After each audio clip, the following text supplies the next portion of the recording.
সুধী দর্শক, আমরা টিএসসির মোড়টায় আমরা দেখতে পাচ্ছি এখানে ওই যে পয়লা বৈশাখ উদযাপন, এবং পয়লা বৈশাখ উদযাপনে আমরা প্রশাসনের অত্যন্ত চৌকাশ অবস্থা দেখতে পাচ্ছি। পাশাপাশি মানুষ নির্ভয়ে, শিশু এবং নারী পুরুষ সম্মিলিতভাবে তারা চলাফেরা করছে নির্ভয়ে। প্রশাসন এখানে নিরাপত্তা দিচ্ছে আমরা দেখতে পাচ্ছি, এবং মানুষ পয়লা বৈশাখ উদযাপন করছে সুন্দরভাবে, ভালোভাবে।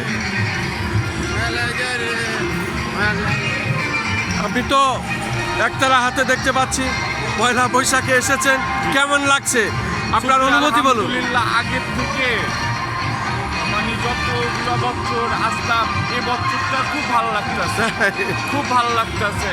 মানে শান্তি প্রিয় একটা কোনো একটা ওই যে আগের মতন একটা গ্যাদারিং ওইটা নাই। আলহামদুলিল্লাহ ফ্রিভাবে সবাই ঘুরতেছে, দেখেন সবাই মনে একটা যে বাংলা শুভ নববর্ষর একটা আনন্দ আছে। দেখেন আমার ভিতরে না, জনগণের ভিতরে আছে, জাতির ভিতরে আছে। আপনার নাম কি? আমার নাম মোহাম্মদ নাদের খান। কোথা থেকে এসেছেন? আমি পুরান ঢাকা থাকি। বাজাইতে পারেন বা গাইতে গাইতে পারেন? কিছু বলবেন, বলুন। কারা বাজাইলে বনে পড়া যায়, একদিন বাঙালি ছিলাম রে।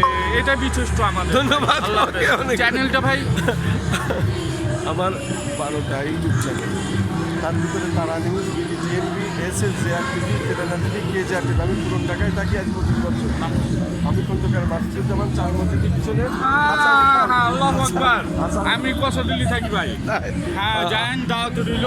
হাসান ভাই বেঁচে থাকি, যোগাযোগ রাখবেন। আচ্ছা ইনশাআল্লাহ। এই যে কি মসজিদ করলেন?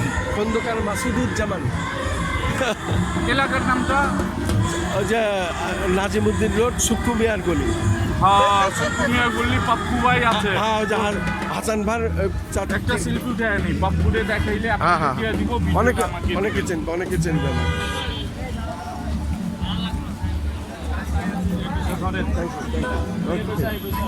ওকে, থ্যাংক ইউ। ওয়ালাইকুম আসসালাম।